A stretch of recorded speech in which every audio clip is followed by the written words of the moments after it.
Api berkobar menghanguskan sebuah pabrik lilin yang berlokasi di tengah permukiman padat penduduk di Tambak Sari, Surabaya, Jawa Timur, Jumat pagi.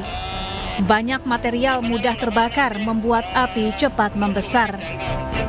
Akses yang sempit membuat petugas pemadam kesulitan memadamkan api.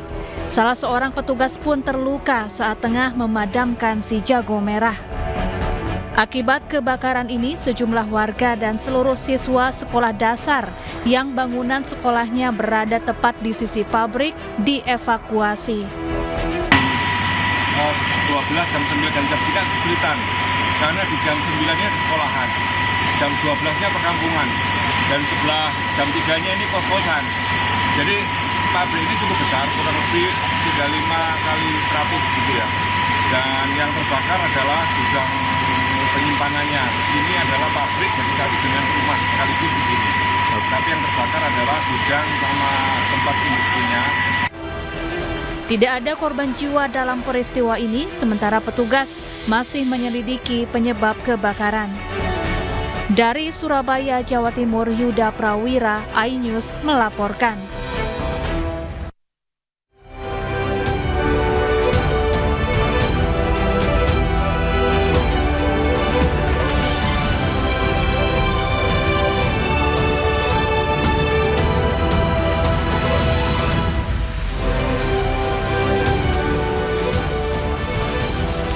Akses jalan warga putus akibat longsor yang terjadi di Pasaman, Sumatera Barat.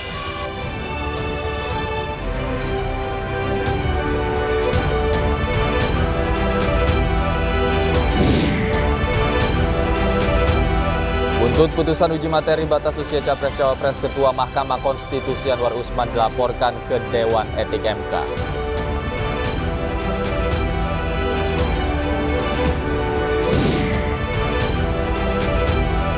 KKB berulah lagi, satu orang tewas dan puluhan lainnya dievakuasi akibat sebuah puskesmas di Ilaga, Papua diserang.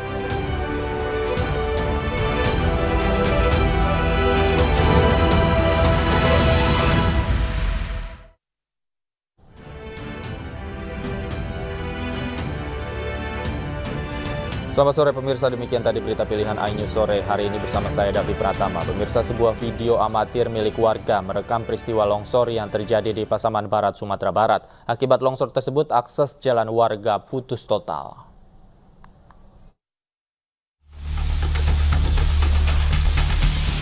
Beginilah detik-detik terjadinya longsor di daerah Polongan 6 Rimbo, Pasaman Barat, Sumatera Barat yang berhasil terekam kamera milik warga. Beruntung tidak ada korban jiwa dalam peristiwa ini. Akibat material longsor yang menutupi badan jalan mencapai hingga 20 meter, akses jalan dari Kecamatan Pasaman menuju Kecamatan Talamau putus total. Untuk mengantisipasi hal tersebut, aparat beserta warga membuat jalan manual di atas material longsor agar bisa dilintasi oleh kendaraan roda 2. Untuk akses jalan sementara ini kita tutup dan harus kita alihkan. Yang bisa melewati sementara hanya roda 2. Di sekitar pukul 9 kendaraan untuk roda 2 bisa melewati, tapi masih perlu bantuan karena area yang cukup terjal dan juga material longsoran juga bercampur dengan kayu dan batu, jadi agak susah untuk dilewati kendaraan yang biasa. Selain itu, pihak kepolisian juga menghimbau masyarakat untuk ekstra hati-hati saat melintasi jalur Polongan 6. Mengingat jalur ini merupakan daerah rawan longsor. Dari Pasaman, Sumatera Barat, Ari Yohanes, iNews melaporkan. Pemirsa, sejumlah mahasiswa dari BEM seluruh Indonesia menggelar aksi demo di Patung Kuda hari ini. Aksi demo ini digelar oleh Aliansi Badan Eksekutif Mahasiswa seluruh Indonesia. Aksi ini dilakukan di Patung Kuda dan Monumen Nasional Jakarta. Aksi ini dilakukan salah satunya untuk merespons putusan Mahkamah Konstitusi terkait batas usia calon presiden dan calon wakil presiden. Sebanyak 1.611 personil gabungan disiagakan untuk mengawal aksi ini.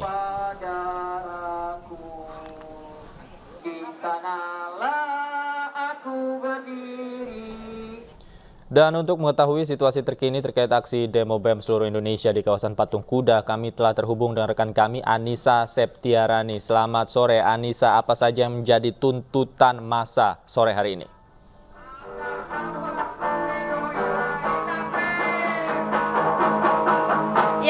Selamat sore Davi dan juga Permisa, ratusan mahasiswa Aliansi Badan Eksekutif Mahasiswa pada hari ini berdemonstrasi yang dimana titik kumpul pada saat ini yaitu di Patung Kuda, tempat saya melaporkan saat ini. Dalam unjuk rasa pada hari ini mahasiswa merespon terkait putusan Mahkamah Konstitusi yang dimana demonstrasi menilai dapat melanggengkan praktek korupsi, kolusi dan juga nepotisme. Dan sebagaimana diketahui Permisa, Mahkamah Konstitusi telah memutuskan bahwa orang berusia di bawah 40 tahun ke bawah dapat maju sebagai capres dan juga cawapres asalkan sudah pernah menjabat sebagai kepala daerah.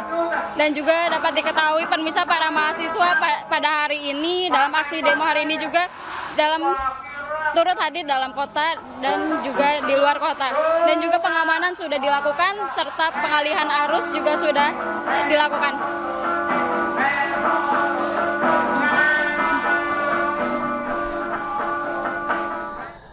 Baik. Terima kasih Anissa Septiarani atas laporan Anda langsung dari kawasan Patung Kuda, Jakarta. Selamat bertugas kembali. Pemirsa, Ketua Mahkamah Konstitusi Anwar Usman dilaporkan ke Dewan Etik MK karena diduga melanggar kode etik saat menangani permohonan uji materi terkait batas usia Capres-Cawapres. Sementara itu, Hakim Konstitusi Saldi Isra juga diadukan ke Majelis Kehormatan MK atas dissenting opinion atau pandangan berbeda dalam putusan perkara tersebut.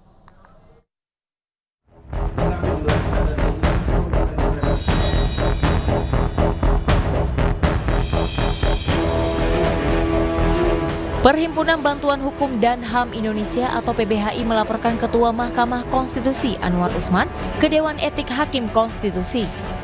Selain Anwar Usman, 4 hakim lainnya juga turut dilaporkan, yakni Manahan MP Sitompul, Eni Nurbaningsih, Daniel Yusmik Pancastakifo, dan Guntur Hamzah.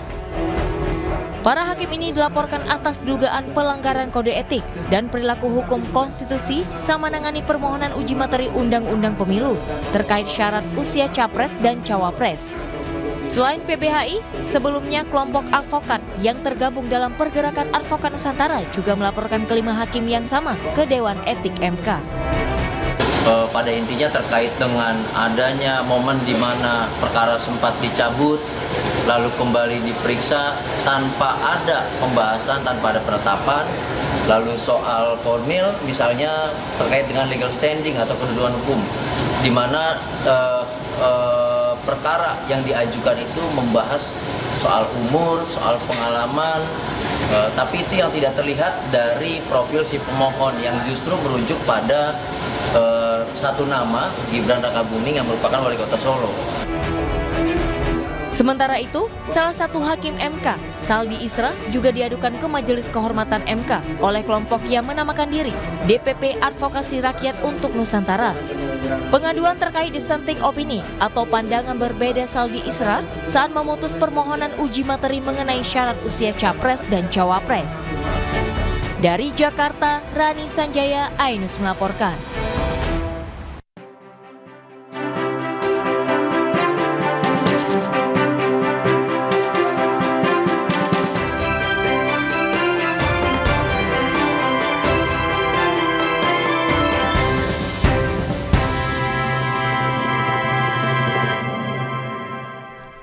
Pemirsa, pasangan Capres Ganjar Pranowo dan Cawapres Mahfud MD telah resmi mendaftarkan ke KPU. Berkas persyaratan telah lengkap dan dijadwalkan menjalani pemeriksaan kesehatan pada hari Minggu.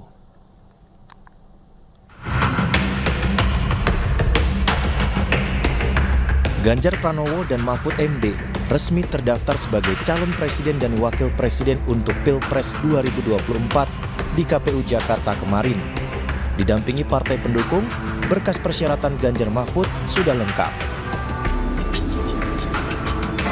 Bapak Ibu, kawan-kawan yang sangat saya hormati, di belakang saya ada lengkap seluruh partai pengusung, baik dari PDI Perjuangan, dari P3, dari Hanura, dan tentu dari Perindo.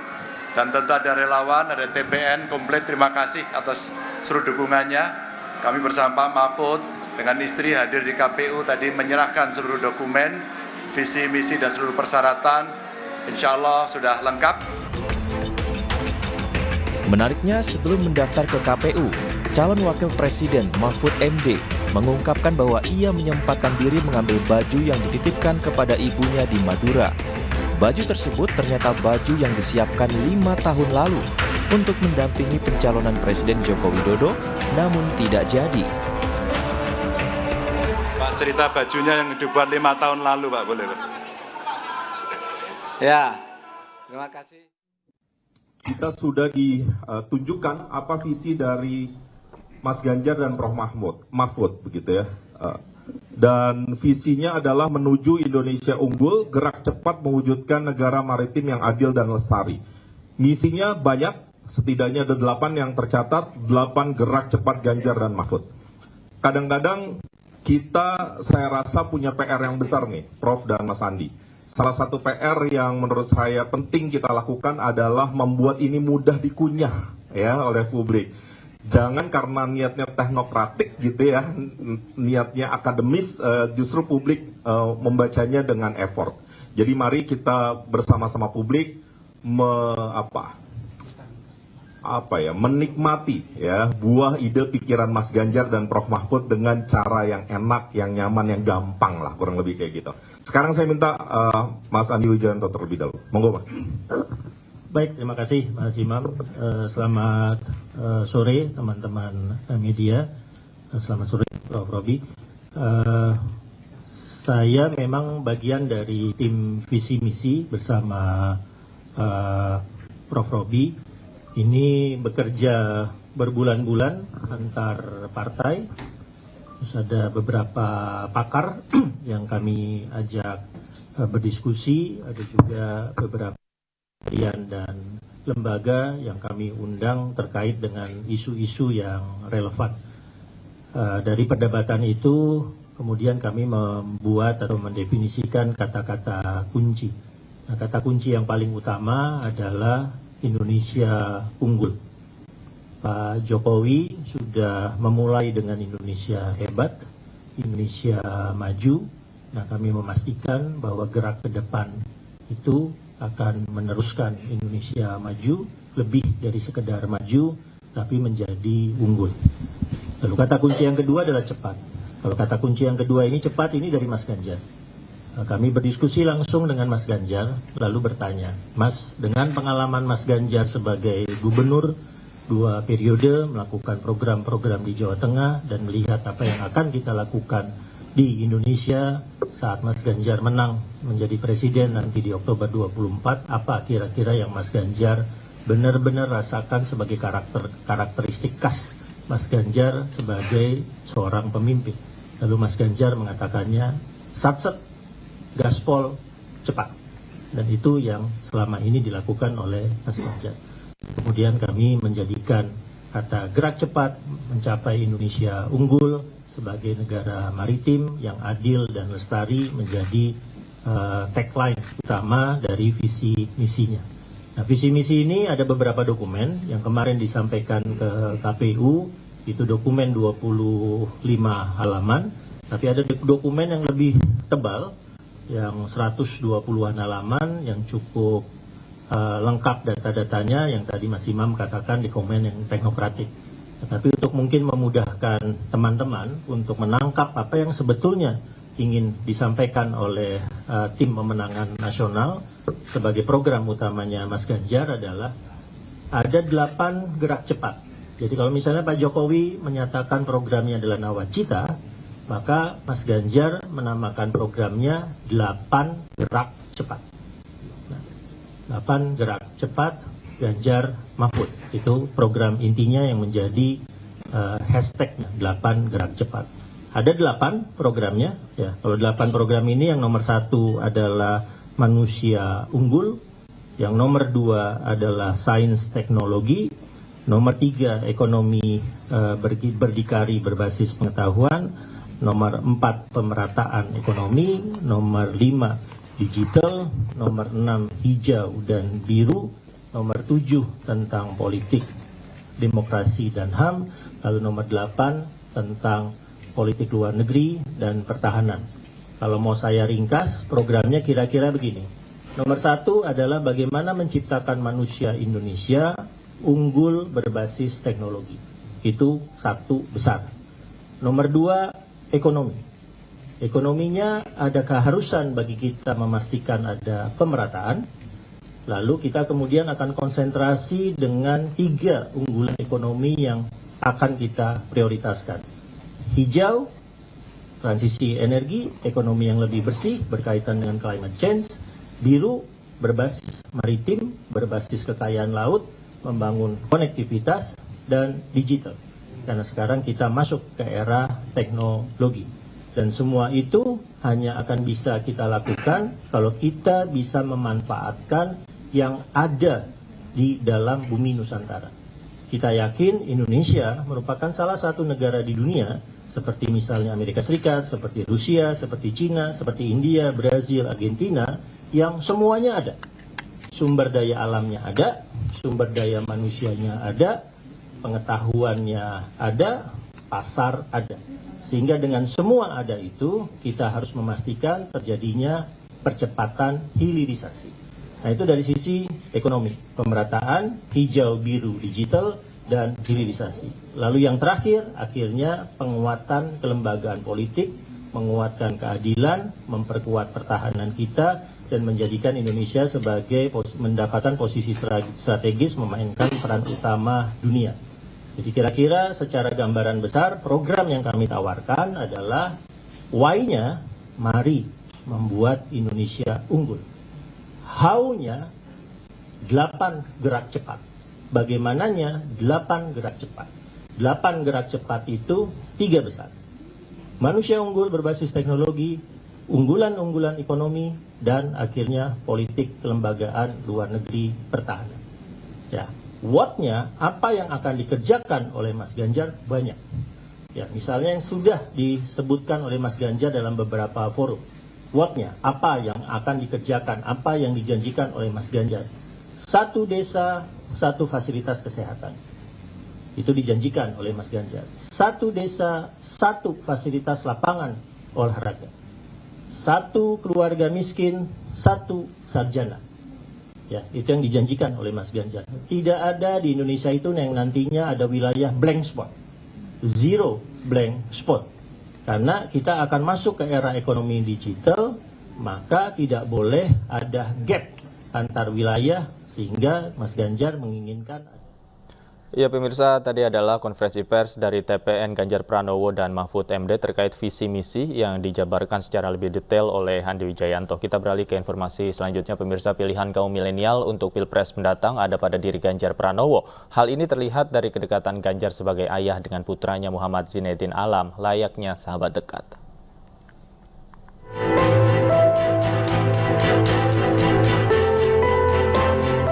Menjadi putra dari calon presiden yang diusung Partai Perindo Ganjar Pranowo, sosok Muhammad Zinedin Alam menyebut hubungan dirinya dengan sang ayah tak sekedar sebagai orang tua dan anak saja. Tak jarang Alam mendampingi ayahnya berkegiatan, termasuk saat deklarasi Capres dan Cawapres. Ganjar dan putranya juga sering terlibat diskusi satu sama lain. Menurut juru bicara nasional DPP Partai Perindo, Yeri Tawalujan, hal ini menjadi salah satu poin positif yang ada dalam calon Presiden Ganjar Pranowo. Ganjar bukanlah sosok ayah yang hanya suka memberi perintah dan kaku. Ia merupakan seorang figur ayah yang cool, tenang, dan bersahabat dengan anak muda. Anaknya mengatakan bahwa ayahnya Ganjar Pranowo itu adalah tipe ayah yang cool untuk milenial.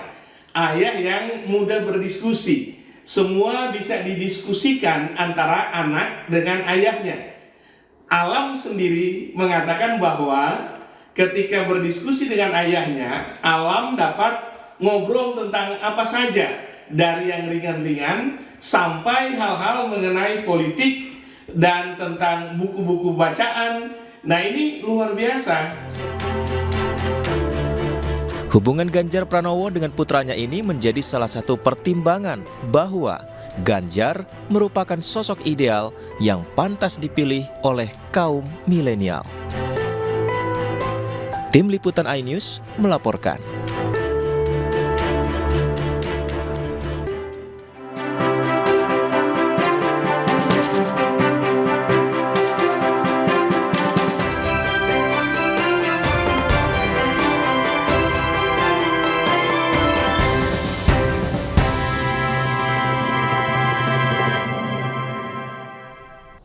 2 tahun menjadi misteri kasus pembunuhan ibu dan anak di Subang mulai menemukan titik terang. Lebih dalam setelah jeda berikut, tetaplah di Anju Sore.